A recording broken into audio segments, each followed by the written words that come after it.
Welcome to the History Hotline, the hottest line for all things Black history and beyond.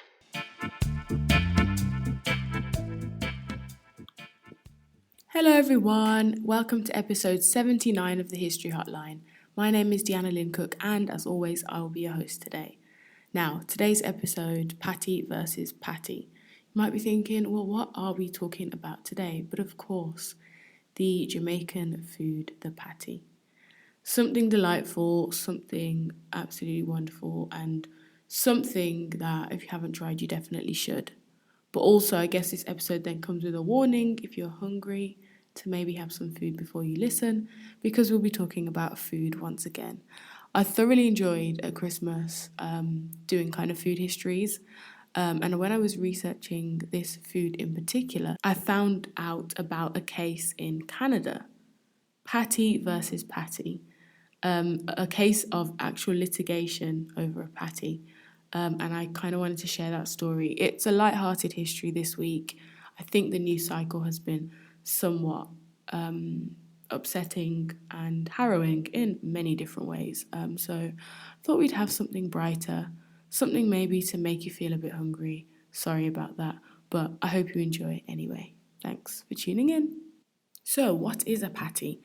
A Jamaican beef patty is a baked, flaky, turmeric yellow coloured pastry, sometimes made with suet, and it's stuffed with a filling, normally beef, but sometimes chicken, vegetable, lobster, shrimp, cheese and beef, lamb, ackee, which is Jamaica's national dish, and there is an episode on that if you haven't really listened, or more frequently and recently, bacon and cheese.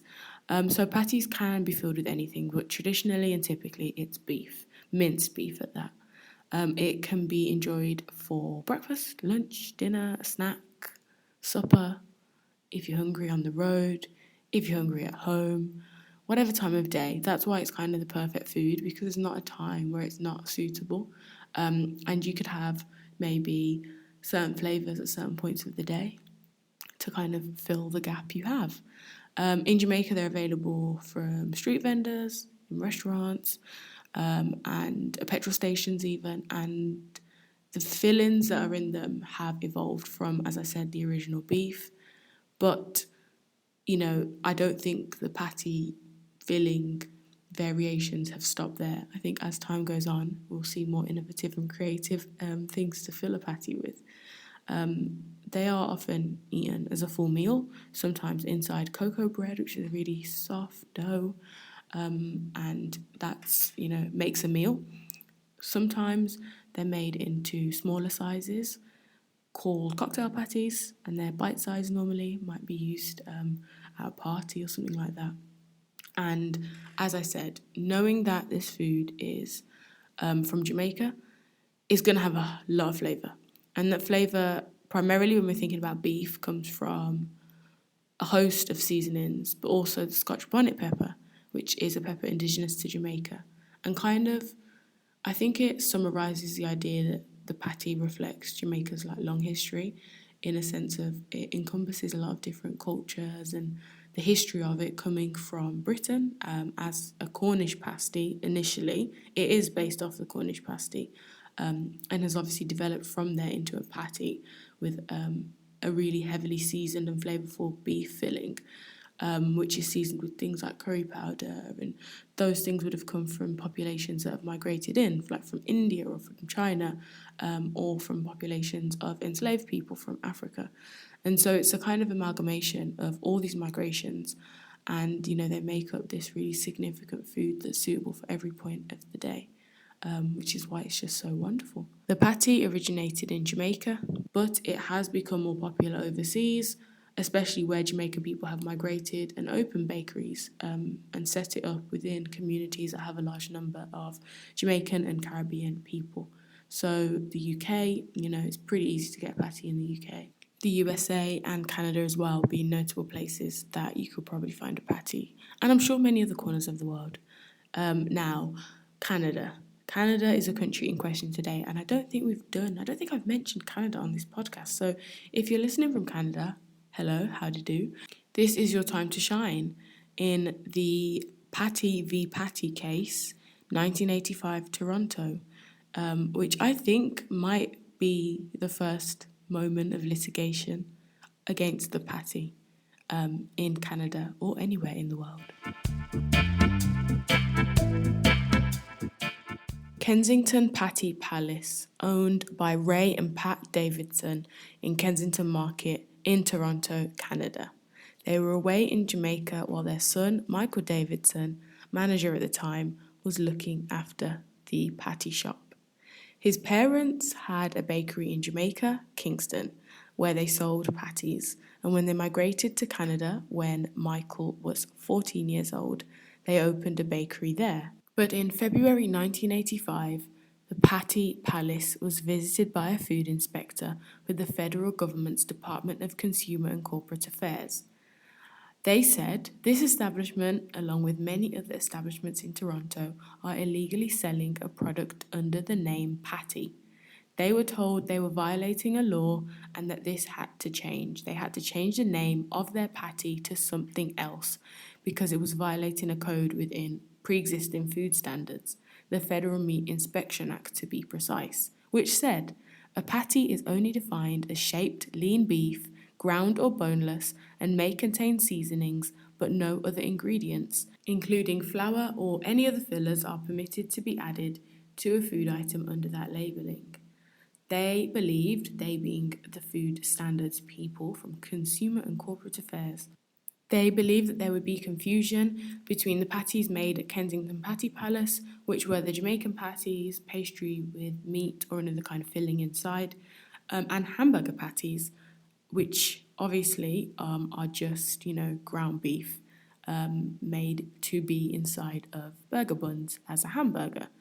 As they were encased in pastry, that is the Jamaican patty, they weren't allowed to be called a patty in line with food standards because of protections, essentially to protect hamburgers from being filled with like kind of crappy fillers of like things to kind of stretch like the mince to make more hamburgers of lower quality.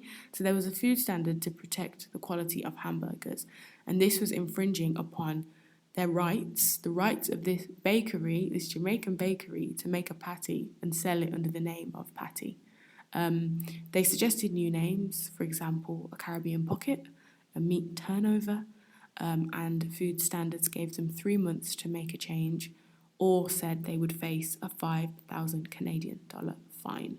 Now, what kind of ridiculous situation to put these people in is this? So Michael, stressed and slightly agitated as he would be, thought, let's figure out how much it would cost to change product names, business names, and all the marketing, literally down to the patty bags that held the patties that said Kensington Patty Palace.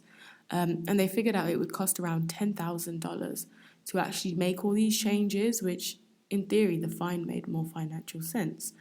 And more importantly, their reputation was already built up around the name Kensington Patty Palace. When we think about branding, marketing, it's really important to stick with a name because it's the name that customers, go to. They might recommend you to someone, and if they recommend Kensington Patty Palace and Kensington Patty Palace is now Kensington Caribbean Hot Pocket Palace, people might not actually know to go there. They'd built up a really strong customer base under that name. They had a great reputation in the community, which when you're selling food is so important, especially for something as nostalgic as a patty for Jamaican people. They're in Canada. They're far from home. Canada gets really cold. Patties can be really warm and they can really fill your stomach. And there is such, I can imagine a feeling of nostalgia, of warmth, biting into a warm, flaky pastry and the fillings spilling out in your mouth and burning the side of your lip, but you continue anyway because they're just that good.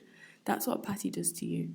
And the fact that they were suggesting, they had to kind of basically break down and potentially destroy their whole business, which these people, this family had kind of moved to Canada and built up and spent so much time and money building up, just seems ridiculous over something as silly as a name. I just don't understand the kind of the bureaucracy, I guess, of something so silly when nobody in their right mind is going to a patty shop for a hamburger. you know? Nobody confuses that. That's just the last two things I'd confuse on this earth. Michael was pretty much up against it and had to meet with food standards to try and appeal. But most of the people that he kind of spoke to, outside of the situation, customers, friends, they just thought it was ridiculous. And it was their ignorance, food standards ignorance, that, suggested they didn't know what a patty was and that it happened to share a name with a product that had to meet those food standards. So they appealed to the press. They had a journalist called Colin Vaughan that used to visit the patty shop quite regularly, and he was a journalist for City Pulse News. So he accepted and decided to tell their story on the news. And this led to articles being written by the Toronto Sun and the Toronto Star. The support was pouring in, this absolute ridiculous kind of law and the implications it was having on this small Jamaican business was felt by the community, and they were calling in to show support and just kind of say how ridiculous it all was.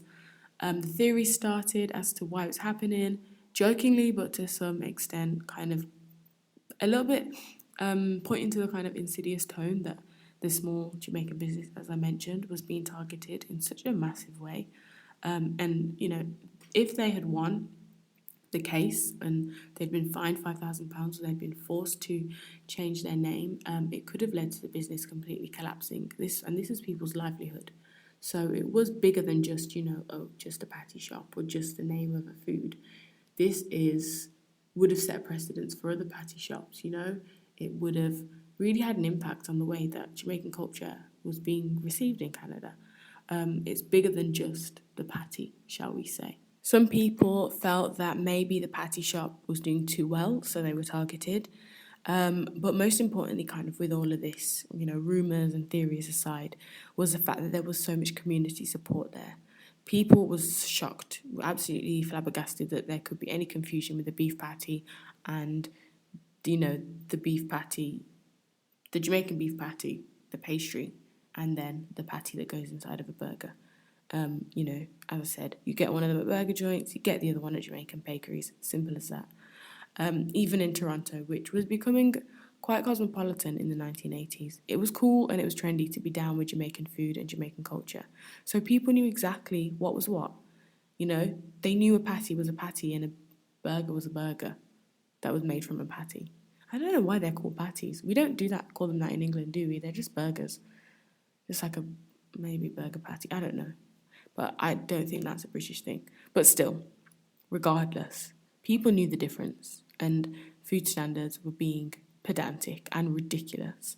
And the fact that there were also other bakeries that this would impact, other Caribbean bakeries in the area, in Toronto, that it would have an impact on, meant that, it really would have been crushing the livelihoods of a lot of Jamaican people. Right, so later on, the inspector comes back to visit Michael in Kensington Patty Palace. And they're like, how far have you come? Have you started making the necessary changes? And Michael says, absolutely not. We will not be following that regulation. We will not be changing any of our names, but we will let you know that resistance is building. So, they were lightly threatened again with this looming $5,000 fine, but they were standing firm. They were not going to budge. And then things got a little bit techie. They got a bit political because Brian Mulroney, who was Prime Minister of Canada at the time, was due to visit Jamaica for a conference. And that would have been hosted by the then Jamaican President, Edward Seaga. Now, the Canadian government knew what was happening with these patty wars, and they didn't want there to be a big fuss with the name of the patty in Jamaica.